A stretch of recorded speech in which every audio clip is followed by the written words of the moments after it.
ഇന്ത്യയുടെ ചരിത്രത്തിലെ വളരെ ദൗർഭാഗ്യകരമായിട്ടുള്ള ഏടുകളിലൊന്നാണ് 2002 ഗുജറാത്തിലെ ഗോദ്രയിൽ സബർമതി എക്സ്പ്രസിന് നേരെ ഉണ്ടായിട്ടുള്ള ആക്രമണവും അതിനെ തുടർന്നുണ്ടായിട്ടുള്ള ഗുജറാത്ത് കലാപവും. ഇപ്പോൾ എമ്പുരാൻ സിനിമയൊക്കെ റിലീസായതിൻ്റെ ഭാഗമായി ഒരുപാട് ആളുകൾ അതിനെക്കുറിച്ച് ചർച്ച ചെയ്യുന്നുണ്ട്. സോ ഇന്നത്തെ ഈ വീഡിയോയിൽ ഗുജറാത്ത് കലാപവുമായി ബന്ധപ്പെട്ടിട്ടുള്ള വളരെ പ്രധാനപ്പെട്ട കാര്യങ്ങളാണ് വിശദീകരിക്കുന്നത്. നമുക്ക് വീഡിയോയിലേക്ക് കടക്കാം. My name is Alex. What I do is explain. Welcome to Alexplain.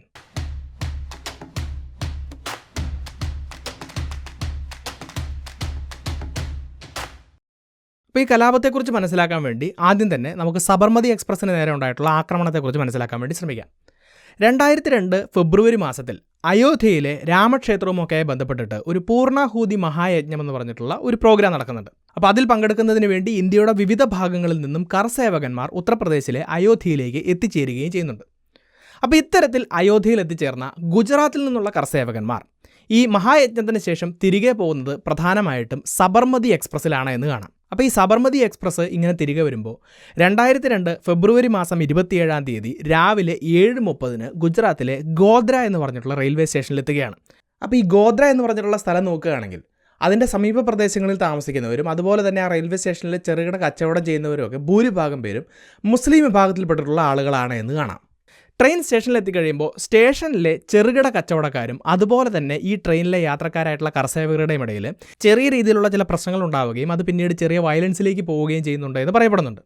അപ്പോൾ അതിനുശേഷം ട്രെയിൻ അവിടെ നിന്നും എടുക്കുന്നു. ഒരു 7:45 ആയി കഴിഞ്ഞപ്പോഴത്തേക്കും ഈ സ്റ്റേഷനിൽ നിന്നും ഒരു 1/2 കിലോമീറ്റർ എത്തിക്കഴിഞ്ഞപ്പോൾ ട്രെയിനിൽ പല തവണയായിട്ട് ട്രെയിനിലെ ചെയിൻ വലിക്കപ്പെടുകയും അതിൻ്റെ ഭാഗമായിട്ട് ട്രെയിൻ നിർത്തുകയുമാണ് എന്ന് മാത്രമല്ല, ഇപ്പോൾ ഈ ട്രെയിൻ ഇങ്ങനെ നിർത്തിക്കഴിഞ്ഞപ്പോൾ ട്രെയിൻ നിർത്തിയതിൻ്റെ സമീപ പ്രദേശങ്ങളിൽ നിന്നും ഏകദേശം 2000-ഓളം ആളുകൾ ഈ ട്രെയിനിനെ വളയുകയും അവരെല്ലാവരും ചേർന്നുകൊണ്ട് ഈ ട്രെയിനിനെ ആക്രമിക്കുകയും ഈ ആക്രമണം നടക്കുന്നതിൻ്റെ ഇടയിൽ പൊടും തന്നെ ട്രെയിനിൻ്റെ S5, S6 എന്നീ കോച്ചുകൾക്ക് തീ പിടിക്കുകയുമാണ് ചെയ്തത്. അപ്പോൾ ഈ ഒരു സമയത്ത് ഒരുപാട് ആളുകൾ ഈ കോച്ചുകളിൽ ട്രാപ്പായി പോവുകയാണ്. അവർക്ക് പുറത്തേക്ക് ഇറങ്ങാൻ സാധിക്കുന്നില്ല. അതിൻ്റെ ഭാഗമായി 59 പേര്, 22 പുരുഷന്മാരും 27 സ്ത്രീകളും 10 കുട്ടികളും ഉൾപ്പെടെയുള്ള 59 പേര് ഈ തീയിൽ വെന്ത് മരിക്കുകയാണ് ചെയ്യുന്നത്.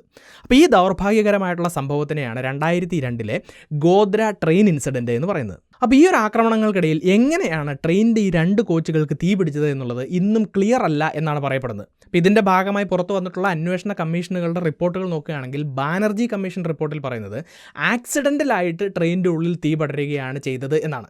എന്നാൽ നാനാവതി മെഹ്ത്ത കമ്മീഷൻ എന്ന് പറഞ്ഞിട്ടുള്ള മറ്റൊരു കമ്മീഷൻ്റെ റിപ്പോർട്ടിൽ പറയുന്നത് ഇതൊരിക്കലും ആക്സിഡൻ്റൽ അല്ല, ഇത് വളരെ വെൽ പ്ലാൻഡ് ആയിട്ട് ഈ ആക്രമണത്തിൻ്റെ ഭാഗമായി ഈ കോച്ചുകൾക്ക് തീ ഇടുകയായിരുന്നു എന്നാണ് പറയുന്നത്.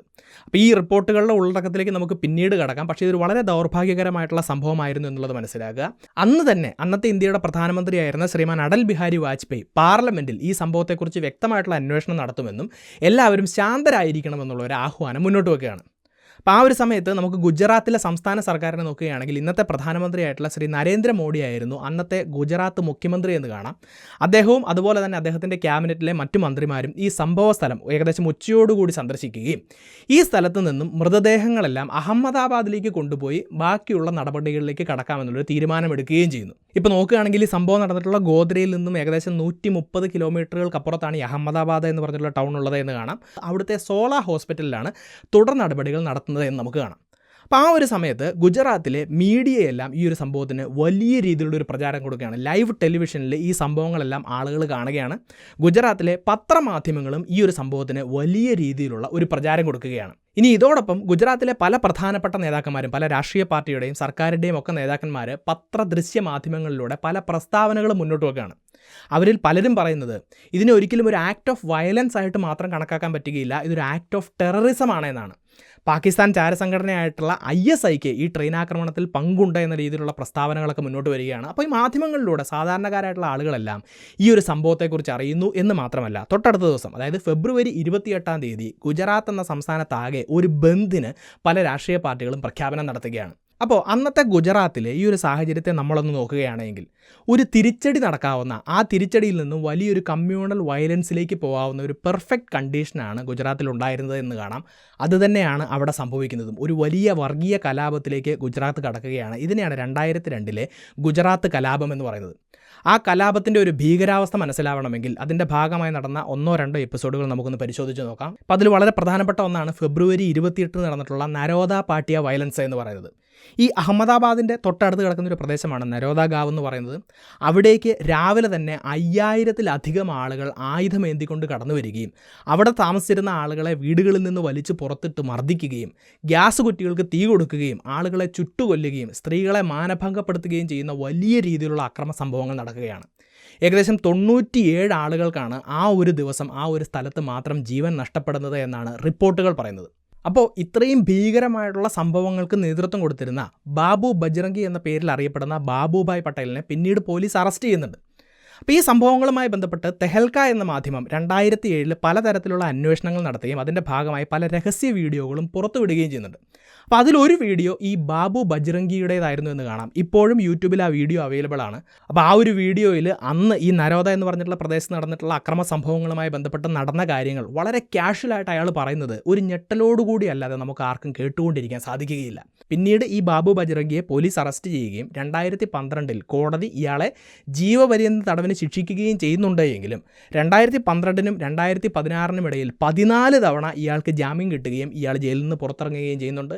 2019 ആരോഗ്യ കാരണങ്ങൾ പറഞ്ഞ് ഇയാൾക്ക് പിന്നീട് ജാമ്യം കൊടുക്കുകയും ചെയ്യുന്നുണ്ടെന്ന് നമുക്ക് കാണാം. ഇനി ഈ നരോദ പാർട്ടിയെ പോലെ തന്നെയുള്ള മറ്റൊരു പ്രധാനപ്പെട്ട സംഭവമാണ് ഗുൽബർഗ് സൊസൈറ്റി ഇൻസിഡൻറ്റ് എന്ന് പറയുന്നത്.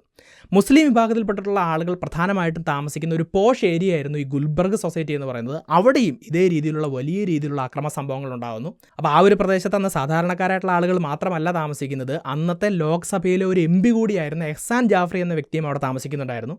അപ്പോൾ അദ്ദേഹം ഉയർന്ന പോലീസ് ഉദ്യോഗസ്ഥരെയും അതുപോലെ തന്നെ സർക്കാർ വൃത്തങ്ങളിലുള്ള ആളുകളെയും ഒക്കെ വിളിച്ച് സഹായം അഭ്യർത്ഥിക്കുന്നുണ്ടെങ്കിലും ഒരു രീതിയിലുമുള്ള ഒരു സഹായം അങ്ങോട്ട് കടന്നു വരുന്നില്ല എന്ന് മാത്രമല്ല അദ്ദേഹവും ഈ ആക്രമണത്തിൻ്റെ ഭാഗമായിട്ട് കൊല്ലപ്പെടുന്നുണ്ട് എന്ന് കാണാം.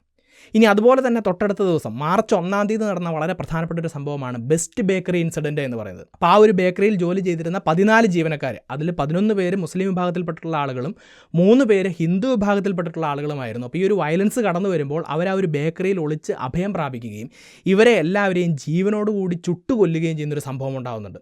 അപ്പോൾ ഞാനീ പറഞ്ഞ 3 സംഭവങ്ങളെന്ന് പറയുന്നത് പ്രധാനമായിട്ടും പറയുന്ന സംഭവങ്ങളാണ്. ഇതുപോലെ ഗുജറാത്തിൻ്റെ വിവിധ ഭാഗങ്ങളിൽ അഹമ്മദാബാദ്, ഗാന്ധിനഗർ, സൂറത്ത്, വഡോദര, ഗോദ്ര ഇങ്ങനെയുള്ള ഭാഗങ്ങളിലെല്ലാം വലിയ രീതിയിലുള്ള അക്രമ സംഭവങ്ങൾ ഉണ്ടാവുകയും ഒഫീഷ്യലായിട്ടുള്ള കണക്കുകൾ പറയുന്നത് ഏകദേശം 790 മുസ്ലിം വിഭാഗത്തിൽപ്പെട്ടിട്ടുള്ള ആളുകളും 254 ഹിന്ദു വിഭാഗത്തിൽപ്പെട്ടിട്ടുള്ള ആളുകളും ഈ ഒരു വയലൻസിൻ്റെ ഭാഗമായി കൊല്ലപ്പെട്ടിട്ടുണ്ട് എന്നാണ്. പക്ഷേ ഇവിടെ ഇങ്ങനെ മതം വേർതിരിച്ച് കണക്ക് പറയുന്നതിനേക്കാൾ കൂടുതലായി 1044 സാധാരണക്കാരും നിരപരാധികളുമായിട്ടുള്ള ആളുകളാണ് ഈ ഗുജറാത്ത് കലാപത്തിൻ്റെ ഭാഗമായി കൊല്ലപ്പെട്ടിട്ടുള്ളത് എന്നുള്ള കാര്യം മനസ്സിലാക്കുക. അൺഒഫീഷ്യലായിട്ടുള്ള കണക്കുകളിൽ 2000-ലധികം ആളുകൾക്ക് ഇവിടെ ജീവൻ നഷ്ടപ്പെട്ടിട്ടുണ്ട് എന്നും പറയപ്പെടുന്നുണ്ട്. ഇനി ഈ ഗുജറാത്ത് കലാപവുമായി ബന്ധപ്പെട്ടിട്ട് ഉയർന്നു വരുന്ന മറ്റൊരു പ്രധാനപ്പെട്ട കാര്യമെന്ന് പറയുന്നത് അവിടുത്തെ അന്ന് അധികാരത്തിലുണ്ടായിരുന്ന സംസ്ഥാന സർക്കാരിനെതിരെ വരുന്ന വിവിധങ്ങളായിട്ടുള്ള ആരോപണങ്ങളാണ്.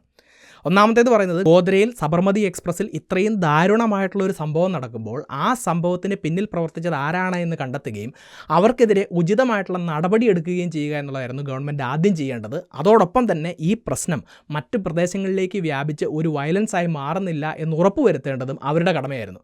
എന്നാൽ ഈ 2 കാര്യങ്ങളിലും അവർക്ക് പരാജയമായിരുന്നു സംഭവിച്ചത് എന്ന് വിവിധ ആളുകൾ പറയുന്നു. അതുമാത്രമല്ല, ഇങ്ങനെയൊരു കലാപം ഗുജറാത്തിലുണ്ടാകുമ്പോൾ അതിനെ അടിച്ചമർത്താൻ ശ്രമിക്കുന്നതിന് പകരം അതിനോട് ഉദാസീനമായിട്ടുള്ള ഈ കലാപം കുറച്ച് നാൾ മുന്നോട്ട് പോകട്ടെ എന്നുള്ള രീതിയിലൊരു നിലപാടാണ് ഗവൺമെൻറ് സ്വീകരിച്ചത് എന്നുള്ളൊരു ആരോപണവും കാലാകാലങ്ങളായിട്ട് മുന്നോട്ട് വരുന്നുണ്ട്. അപ്പോൾ ആ ഒരു കലാപം നടക്കുന്ന സമയത്ത് സംസ്ഥാന സർക്കാരിൻ്റെ ഒരു പ്രധാനപ്പെട്ട സ്റ്റാൻഡ് എന്ന് പറയുന്നത് ഇതൊരു തിരിച്ചടി മാത്രമാണ്, ആളുകളുടെ ഭാഗത്തുനിന്ന് വരുന്ന ഒരു റിട്ടാലിയേഷൻ മാത്രമാണ്, കുറച്ച് ദിവസങ്ങൾക്കുള്ളിൽ അത് കെട്ടടങ്ങിക്കൊള്ളും എന്നുള്ളൊരു സമീപനം ഗവൺമെൻറ് സ്വീകരിച്ചു എന്ന് പറയപ്പെടുന്നു. അതുപോലെ തന്നെ ഈ കലാപം ആരംഭിക്കുന്നതിന് തൊട്ട് മുന്നേ സംസ്ഥാന സർക്കാരിലെയും സംസ്ഥാന പോലീസിലെയും ഉയർന്ന ഉദ്യോഗസ്ഥരെ വിളിച്ചു ചേർത്തുകൊണ്ടുള്ള ഒരു യോഗം നടക്കുകയും ആ ഒരു യോഗത്തിൽ ഇങ്ങനെ ഒരു കലാപം ഉണ്ടാകുമ്പോൾ ആ ഒരു കലാപത്തെ എത്രയും പെട്ടെന്ന് അടിച്ചമർത്തുന്നതിന് വേണ്ടിയിട്ടുള്ള നടപടികൾ സ്വീകരിക്കരുത് എന്നുള്ളൊരു നിർദ്ദേശം പോലീസിനൊക്കെ കൊടുത്തിട്ടുണ്ട് എന്ന് ഗുജറാത്തിലെ മുൻ IPS ഉദ്യോഗസ്ഥനായിരുന്ന സഞ്ജീവ് ഭട്ടൊക്കെ പിൽക്കാലത്ത് വെളിപ്പെടുത്തുന്നുണ്ട്. അപ്പോൾ ഇത്തരത്തിൽ ഗവൺമെൻറ്റിൻ്റെ ഭാഗത്തു നിന്നും ഉദാസീനമായിട്ടുള്ള ഒരു നടപടി ഉണ്ടായത് ഈ ഒരു കലാപം വ്യാപിക്കുന്നതിന് കാരണമായുള്ള ഒരു ആരോപണം മുന്നോട്ട് വരുന്നു. മാത്രമല്ല, അന്നത്തെ പ്രധാനമന്ത്രിയായിരുന്ന അടൽ ബിഹാരി വാജ്പേയിക്ക് തന്നെ ഈ കലാപവുമായി ബന്ധപ്പെട്ടിട്ട് ഗവൺമെൻറ്റിന് ചില തെറ്റുകൾ പറ്റിയിട്ടുണ്ട് എന്ന് തുറന്ന് സമ്മതിക്കേണ്ടി വരികയും ചെയ്യുന്നുണ്ട്. അപ്പോൾ ഈ ഗുജറാത്ത് കലാപവും അതുപോലെ തന്നെ ഗോദ്ര സംഭവമൊക്കെ ബന്ധപ്പെട്ടിട്ട് ഇത്തരത്തിലുള്ള ഒരുപാട് കാര്യങ്ങൾ മുന്നോട്ട് വരുമ്പോൾ ഇതിൽ സത്യം എന്താണെന്ന് നമ്മൾ എങ്ങനെ തിരിച്ചറിയും? അപ്പോൾ ഏതൊരു പ്രശ്നവും ഉണ്ടാകുമ്പോൾ സത്യം തിരിച്ചറിയുന്നതിന് വേണ്ടിയിട്ട് അതുമായി ബന്ധപ്പെട്ടിട്ടുള്ള അന്വേഷണങ്ങളും ആ അന്വേഷണങ്ങളുടെ ഭാഗമായി വന്നിട്ടുള്ള കണ്ടെത്തലുകളുമാണ് നമ്മൾ ഉപയോഗിക്കേണ്ടത്.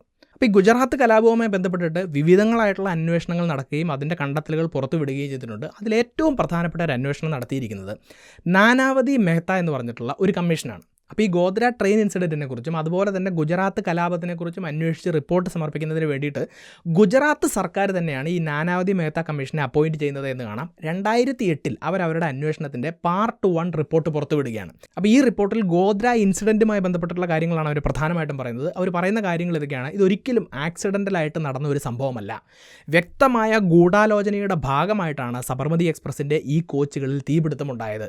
ഈ സംഭവം നടക്കുന്നതിൻ്റെ തലേ ദിവസം ഈ ഒരു പ്രദേശത്ത് 140 ലിറ്റർ പെട്രോൾ വാങ്ങി ശേഖരിച്ച് വെച്ചതിൻ്റെ തെളിവുകൾ അവർ ഈ റിപ്പോർട്ടിൽ ഉൾപ്പെടുത്തിയിട്ടുണ്ട്. ഇനി അത് മാത്രമല്ല, ഈ ട്രെയിൻ ചെയിൻ വലിച്ചു നിർത്തിയതിന് ശേഷം ആളുകൾ ഈ ട്രെയിനിനെ ആക്രമിച്ചുകൊണ്ടിരിക്കുമ്പോൾ S5, S6 എന്നീ കോച്ചുകളുടെ ഇടയിൽ ഈ കോച്ചുകളെ തമ്മിൽ കണക്ട് ചെയ്യുന്ന വെസ്റ്റിബ്യൂൾ തകർത്ത് ഇതിൻ്റെ ഉള്ളിൽ കയറി മണ്ണെണ്ണ മുക്കിയ തുണികളിൽ തീ പിടിപ്പിച്ച് ഈ കോച്ചുകളിലേക്ക് ഇടുകയായിരുന്നുവെന്നും ഇതിൻ്റെ ഭാഗമായിട്ടാണ് ഇവിടെ തീപിടുത്തം ഉണ്ടായത് എന്നും ആളുകൾക്ക് മരണം സംഭവിച്ചത് എന്നുമാണ് നാനാവതി മേത്ത കമ്മീഷൻ്റെ റിപ്പോർട്ടിൽ പറയുന്നത്. CRPFൽ നിന്നും പിരിച്ചുവിട്ടിട്ടുള്ള ഒരാൾ, അതുപോലെ തന്നെ ഈ ഗോദ്ര മേഖലയിലെ ഒരു മുസ്ലിം ക്ലറിക്ക്, ഇവരുടെ നേതൃത്വത്തിലാണ് ഈ ഗൂഢാലോചനയും അതുപോലെ തന്നെ ഈ ആക്രമണമൊക്കെ നടന്നത് എന്നും ഈ റിപ്പോർട്ടിൽ പറയുന്നുണ്ട്. അപ്പോൾ ഈ റിപ്പോർട്ടിൽ പറഞ്ഞിരിക്കുന്ന കാര്യങ്ങളെ അക്സെപ്റ്റ് ചെയ്തുകൊണ്ട് 2011 ഫെബ്രുവരി മാസത്തിൽ കോടതി ഈ കേസുമായി ബന്ധപ്പെട്ടിട്ട് 31 പേരെ ശിക്ഷിക്കുന്നത് നമുക്ക് കാണാം. ഇനി ഇത് മാത്രമല്ല, നാനാവതി മെഹ്ത കമ്മീഷൻ അവരുടെ ഫൈനൽ റിപ്പോർട്ട് 2012 പുറത്തുവിടുന്നുണ്ട്. അതിൽ പറയുന്ന ഏറ്റവും പ്രധാനപ്പെട്ട കാര്യം എന്താണെന്ന് ചോദിച്ചു കഴിഞ്ഞാൽ, ഈ ഗുജറാത്ത് വയലൻസിനെ കണ്ടെയ്ൻ ചെയ്യുന്നതിൽ, അതിനെ അടിച്ചമർത്തുന്നതിൽ ഒരു തരത്തിലുമുള്ള വീഴ്ച സംസ്ഥാന ഗവൺമെൻറ്റിന് ഉണ്ടായിട്ടില്ല എന്നാണ് അവർ പറയുന്നത്. ഒരു ക്ലീൻ ഷിറ്റ് അന്നത്തെ മോഡി ഗവൺമെൻറ്റിന് ഇവർ കൊടുക്കുകയാണ്. അതുമാത്രമല്ല, ആ ഒരു സ്റ്റേറ്റ് മിഷനറിക്ക് കൺട്രോൾ ചെയ്യാൻ കഴിയുന്നതിലും കൂടുതൽ ആളുകൾ ഈ വയലൻസിലേക്ക് കടന്നു വന്നതുകൊണ്ടാണ് ആ ഒരു വയലൻസിനെ കൺട്രോൾ ചെയ്യുന്നതിനൊരു കാലതാമസം ഉണ്ടായത്. അതല്ലാതെ മറ്റൊരു തരത്തിലുള്ള ഉദാസീന നിലപാടും ഗവൺമെൻറ്റിൻ്റെ ഭാഗത്തു നിന്നുണ്ടായില്ല എന്നും ഈ റിപ്പോർട്ടിൽ പറയുന്നുണ്ട്. എന്നാൽ ഈ റിപ്പോർട്ട് പുറത്തു വന്നു കഴിഞ്ഞപ്പോൾ വലിയ രീതിയിലുള്ള ആരോപണങ്ങൾ ഈ റിപ്പോർട്ടിനെതിരെയും ഈ കമ്മീഷനെതിരെയും മുന്നോട്ട് വരികയാണ്. എന്തുകൊണ്ടാണെന്ന് ചോദിച്ചു കഴിഞ്ഞാൽ, ഇതേ ജസ്റ്റിസ് നാനാവതിയുടെ നേതൃത്വത്തിൽ പണ്ടൊരു കമ്മീഷൻ നിർമ്മിച്ചിട്ടുണ്ടായിരുന്നു. 1984 സിഖ് കൂട്ടക്കൊലയെക്കുറിച്ച് അന്വേഷണം നടത്തുന്നതിന് വേണ്ടിയിട്ടായിരുന്നു ആ കമ്മീഷൻ വന്നിരുന്നത്.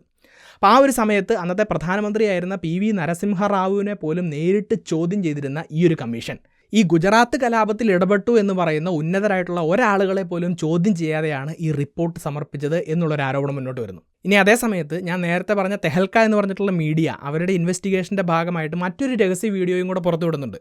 ഈ നാനാവതി മെഹ്ത കമ്മീഷൻ്റെ അന്വേഷണം നടക്കുന്ന കാലഘട്ടത്തിൽ ഗുജറാത്ത് ഗവൺമെൻറ്റിൻ്റെ കൗൺസിലായിരുന്ന അരവിന്ദ് പാണ്ഡ്യ എന്ന് പറഞ്ഞിട്ടുള്ള വ്യക്തി നടത്തിയിട്ടുള്ള ചില പരാമർശങ്ങളാണ് അവർ പുറത്തുവിടുന്നത്.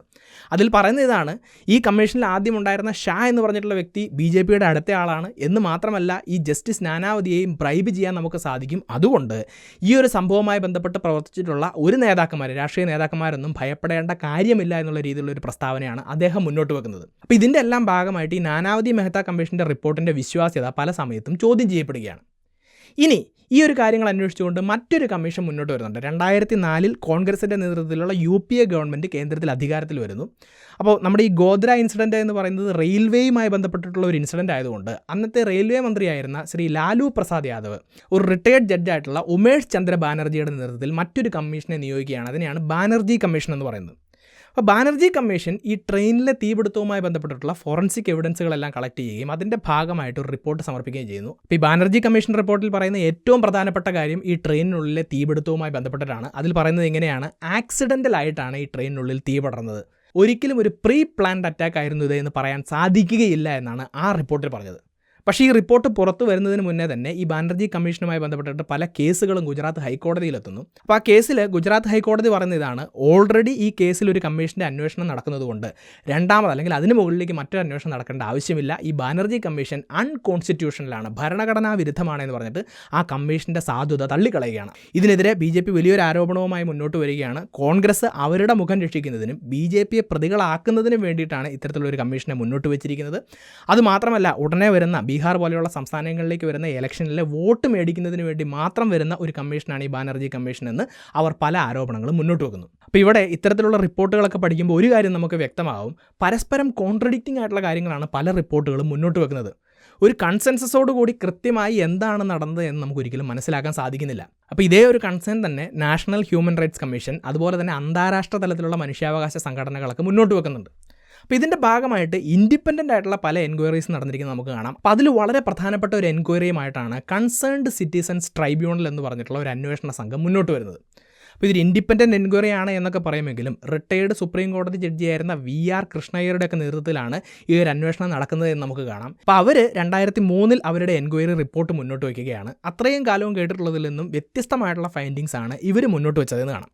അപ്പോൾ അതിൽ പറയുന്ന 1-2 പ്രധാനപ്പെട്ട കാര്യങ്ങൾ എന്തൊക്കെയാണെന്ന് ചോദിച്ചു കഴിഞ്ഞാൽ, ഒന്നാമത്തെ എന്ന് പറയുന്നത് ഉത്തർപ്രദേശിൽ നിന്നും ഗുജറാത്തിലേക്ക് ഇങ്ങനെയൊരു ട്രെയിൻ വരുമ്പോൾ അന്നത്തെ ആ ഒരു ദിവസം ഏകദേശം 1000-ഓളം ആളുകളുടെ കപ്പാസിറ്റി ഉള്ള ട്രെയിനിൽ 2000-ലധികം ആളുകൾ ഉണ്ടായിരുന്നു എന്നാണ് പറയപ്പെടുന്നത്. അതുകൊണ്ട് തന്നെ ടിക്കറ്റ് എടുത്തും എടുക്കാതെയും ഒക്കെ ധാരാളം ആളുകൾ ഈ ഓരോ കോച്ചുകളുടെയും ഉള്ളിലുണ്ടായിരുന്നു. അപ്പോൾ ഈ തീപിടുത്തം നടന്ന കോച്ചിൽ 72 ബർത്തുകളാണ് ഉണ്ടായിരുന്നതെങ്കിലും അതിൽ കൂടുതൽ ആളുകൾ അതിനകത്ത് തിങ്ങി നിറഞ്ഞുണ്ടായിരുന്നു എന്ന് നമുക്ക് കാണാം. അതിൽ 59 പേര് ഈ തീപിടുത്തത്തിൻ്റെ ഭാഗമായി മരണപ്പെടുമ്പോൾ ഇതിനകത്ത് 5 പേരെ മാത്രമാണ് ഐഡൻറ്റിഫൈ ചെയ്യാൻ സാധിച്ചിട്ടുള്ളത്. ഇപ്പോൾ ഒരു ഉദാഹരണം നോക്കുകയാണെങ്കിൽ അതിൽ മരണപ്പെട്ടിട്ടുള്ള ഒരു സ്ത്രീ ഗോദ്രയിലെ സ്റ്റേഷൻ മാസ്റ്ററുടെ ഭാര്യയായിരുന്നു എന്ന് കാണാം. അവരുടെ കയ്യിലുണ്ടായിരുന്ന ആ ഒരു ടിഫിൻ ബോക്സിൽ നിന്നുമാണ് അവരെ തിരിച്ചറിയാൻ സാധിച്ചത്. അപ്പോൾ ഇത്തരത്തിൽ കർസേവകരല്ലാത്ത ധാരാളം പേര് ഇതിൻ്റെ ഇടയിൽ മരണപ്പെട്ടിട്ടുണ്ടാവാനുള്ള സാധ്യതയുണ്ട്. അതുകൊണ്ട് തന്നെ കർസേവകർക്കെതിരെയുള്ള ഒരു ടാർഗറ്റഡ് ആയിട്ടുള്ള അറ്റാക്ക് ആയിരുന്നു ഇത് എന്ന് എങ്ങനെ പറയാൻ സാധിക്കുമെന്നാണ് ഈ റിപ്പോർട്ടിൽ ചോദിച്ചിരിക്കുന്നത്. ഇനി അതുപോലെ തന്നെ ഏകദേശം 2000-ഓളം ആളുകൾ ഈ ട്രെയിനിനെ ആക്രമിക്കുന്നതിന് വേണ്ടി മുന്നോട്ട് വരുന്നുണ്ട് എന്ന് പറയുന്നു. അങ്ങനെയാണെങ്കിൽ എന്തുകൊണ്ടാണ് ഇത്രയധികം ആളുകൾ ഈ 2 കോച്ചുകളിലുള്ള ആളുകളെ മാത്രം ആക്രമിക്കുന്നത്? അവർക്ക് ആ ട്രെയിനിലുള്ള ആളുകളെ മുഴുവൻ ആക്രമിക്കാനുള്ള ഒരു സാഹചര്യം ഉണ്ടായിരുന്നില്ലേ എന്നുള്ളൊരു സംശയവും ഈ റിപ്പോർട്ട് മുന്നോട്ട് വയ്ക്കുകയാണ്. അതുപോലെ തന്നെ റിപ്പോർട്ടിൽ പറഞ്ഞൊരു പ്രധാനപ്പെട്ട കാര്യം, എങ്ങനെയാണ് ഈ തീ ആരംഭിച്ചത്, ഫയർ സ്റ്റാർട്ട് ചെയ്തത് എന്നതിനെക്കുറിച്ച് കൺക്ലൂസീവായിട്ട് ആർക്കും ഒന്നും പറയാൻ സാധിച്ചിട്ടില്ല. അതുകൊണ്ട് നിഗമനങ്ങളിലേക്ക് എത്താൻ സാധിക്കുകയില്ല എന്നാണ് പറയുന്നത്. ഇനി അതുപോലെ തന്നെ ഈ ഒരു ടീമിൻ്റെ അന്വേഷണം നടക്കുന്ന സമയത്ത്, ഈ ഗുജറാത്ത് കലാപം നടക്കുന്ന സമയത്ത് ഗുജറാത്തിലെ ഒരു ജൂനിയർ മിനിസ്റ്ററായിരുന്ന ഹാരൻ പാണ്ഡ്യ എന്ന വ്യക്തിയെ ചോദ്യം ചെയ്യുന്നുണ്ട്. അപ്പോൾ ആ ചോദ്യം ചെയ്യലിൽ അദ്ദേഹം തുറന്ന് സമ്മതിക്കുന്ന ഒരു കാര്യമുണ്ട്. ഈ കലാപം നടക്കുന്ന സമയത്ത് കലാപത്തെ അടിച്ചൊതുക്കണ്ട, അല്ലെങ്കിൽ കലാപം മുന്നോട്ട് പോകട്ടെ എന്നുള്ള ഒരു നിലപാട് അവിടുത്തെ ഗവൺമെൻറ് സ്വീകരിച്ചു എന്നുള്ള ഒരു വലിയ വെളിപ്പെടുത്തൽ ഇദ്ദേഹം നടത്തുന്നുണ്ട്. പക്ഷേ ഇദ്ദേഹം നടത്തിയിട്ടുള്ള ഈ ഒരു വെളിപ്പെടുത്തലിനെ തെളിവായി സ്വീകരിക്കാൻ ഒരു അന്വേഷണ സംഘവും തയ്യാറായില്ല. കാരണം ഇതൊരു സബ്സ്റ്റാൻഷ്യൽ ആയിട്ടുള്ള എവിഡൻസ് അല്ല എന്നാണ് അവർ പറഞ്ഞത്. എന്ന് മാത്രമല്ല, പിന്നീട് ഇതേ ഹാരൻ പാണ്ഡ്യ ഗുജറാത്തിൻ്റെ ആഭ്യന്തരമന്ത്രിയായിട്ട് മാറുന്നുണ്ട്. ആ ഒരു സമയത്ത് അജ്ഞാതരായിട്ടുള്ള ആളുകളുടെ വെടിയേറ്റ് ഇദ്ദേഹം മരണപ്പെടുകയും ഇദ്ദേഹത്തിൻ്റെ കൊലപാതകികളെ ഇന്നേ വരെ കണ്ടുപിടിക്കുകയും ചെയ്തിട്ടില്ല എന്നുള്ള കാര്യവും മനസ്സിലാക്കുക. അപ്പോൾ ഈ അന്വേഷണ റിപ്പോർട്ടും ഈ രീതിയിലേക്ക് പോവുകയാണ്. ഇപ്പോൾ ഞാൻ പറഞ്ഞത് വെറും 3 അന്വേഷണങ്ങളുടെയും റിപ്പോർട്ടുകളുടെയും കാര്യമാണ്. ഈ ഗുജറാത്ത് കലാപവുമായി ബന്ധപ്പെട്ടിട്ട് ഒഫീഷ്യലായിട്ടും അൺഒഫീഷ്യലായിട്ടും ഇൻഡിപെൻഡൻ്റ് ആയിട്ടും ഇന്ത്യക്കുള്ളിൽ നിന്നും ഇന്ത്യക്ക് വെളിയിൽ നിന്നും ഒക്കെ ആയിട്ട് ഏകദേശം 60ഓളം അന്വേഷണങ്ങൾ നടന്നിട്ടുണ്ട് എന്നുള്ള കാര്യം മനസ്സിലാക്കുക. പക്ഷേ ഒരിടത്തു നിന്നും കൺക്ലൂസീവായിട്ട് ഗോദ്രയിലും അതുപോലെ തന്നെ ഗുജറാത്ത് കലാപത്തിൻ്റെയും ഭാഗമായിട്ട് എന്താണ് നടന്നത് എന്ന് കൃത്യമായിട്ട് മനസ്സിലാക്കാനോ ഉറപ്പിച്ച് പറയാനോ സാധിക്കുന്നില്ല എന്നുള്ള കാര്യം മനസ്സിലാക്കുക. പക്ഷേ ഇവിടെ ഒരു കാര്യം നമുക്ക് ഉറപ്പിച്ച് പറയാൻ സാധിക്കും. ട്രെയിനിൽ തീ ആളിപ്പടരുന്നതിനേക്കാളും വേഗത്തിലാണ് ഈ ഒരു വാർത്തയും ഇതിൻ്റെ ഭാഗമായിട്ടുള്ള വർഗീയ വിദ്വേഷവും ആളുകളുടെ ഇടയിലേക്ക് ആളിപ്പടർന്നത്. അതിൻ്റെ ഭാഗമായി ഈ ഗോദ്ര ട്രെയിനിൽ യാത്ര ചെയ്തവരും അതുപോലെ തന്നെ അഹമ്മദാബാദിൻ്റെ സമീപ പ്രദേശങ്ങളിൽ താമസിച്ചിരുന്നവരുമായ നിരപരാധികളും സാധാരണക്കാരുമായിട്ടുള്ള 2000-ലധികം പേർക്ക് അവരുടെ ജീവനും ജീവിതവും നഷ്ടപ്പെട്ടിട്ടുണ്ട്. അപ്പോൾ ഈ വീഡിയോയിലൂടെ ഇത്തരത്തിലുള്ള കാര്യങ്ങളൊക്കെ മനസ്സിലാക്കുമ്പോൾ ഇതിൽ നിന്നും നമ്മൾ എന്ത് പഠിക്കുന്നു എന്നുള്ളതാണ് ഏറ്റവും പ്രധാനപ്പെട്ട കാര്യം. ഇതിനകത്തെ കാര്യങ്ങളൊക്കെ മനസ്സിലാക്കിയിട്ട് ചേരി തിരിഞ്ഞിട്ട് അങ്ങോട്ടും ഇങ്ങോട്ടും കുറ്റപ്പെടുത്താനും ചെളി വാരി എറിയാനും വേണ്ടിയിട്ടാണ് നിങ്ങൾ ഈ വീഡിയോ കാണുന്നതെങ്കിൽ അവരോട് എനിക്ക് ഒരേ ഒരു കാര്യമേ പറയാനുള്ളൂ. നിങ്ങൾ ഈ ചെയ്യുന്നതെല്ലാം കൂടുതൽ വർഗീയ ധ്രുവീകരണത്തിന് കാരണമാകും. ഇത്തരത്തിലുള്ള വർഗീയ ധ്രുവീകരണങ്ങളിൽ നിന്നുമാണ് ഇതുപോലെയുള്ള വലിയ വലിയ കലാപങ്ങൾ ഉണ്ടാവുന്നത്. അതുകൊണ്ട് ചരിത്രത്തിൽ സംഭവിച്ചിട്ടുള്ള തെറ്റുകൾ മനസ്സിലാക്കാനും അത് ആവർത്തിക്കാതിരിക്കാനും സമാധാനപരമായി മുന്നോട്ട് പോകാനും ഒരു പ്രചോദനം നൽകുന്ന രീതിയിൽ നിങ്ങൾ ഈ വീഡിയോ ഉപയോഗിക്കും എന്നുള്ളൊരു വിശ്വാസത്തോടു കൂടി അവസാനിപ്പിക്കുകയാണ്. ഈ വീഡിയോയെക്കുറിച്ചുള്ള നിങ്ങളുടെ അഭിപ്രായങ്ങളും നിർദ്ദേശങ്ങളും സംശയങ്ങളും നിങ്ങൾക്കറിയാവുന്ന എക്സ്ട്രാ പോയിന്റുകളും തീർച്ചയായിട്ടും നിങ്ങൾ കമൻറ്റ് ബോക്സിൽ രേഖപ്പെടുത്തുക. ഈ വീഡിയോ മറ്റുള്ളവർ കാണുന്നത് നല്ലതാണെന്ന് തോന്നുന്നുണ്ടെങ്കിൽ തീർച്ചയായിട്ടും നിങ്ങൾ ഈ വീഡിയോ ഷെയർ ചെയ്യുക. ഇതുപോലത്തെ മറ്റ് വീഡിയോസുമായി വീണ്ടും വരുന്നത് വരേക്കും നന്ദി.